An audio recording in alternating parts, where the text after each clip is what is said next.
यज्ञेश्वरं सम्प्रति हव्यकव्यं तथागति लोकसदाशिवो यः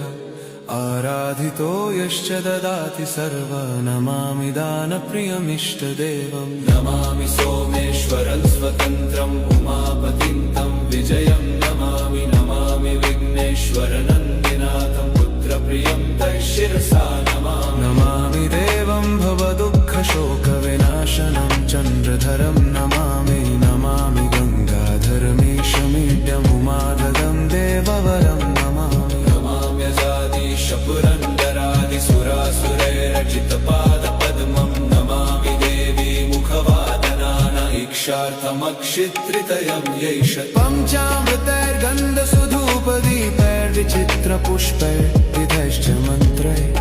अन्नप्रकारैः सकलोपचारैः सम्पूजितं सोममहं नमामि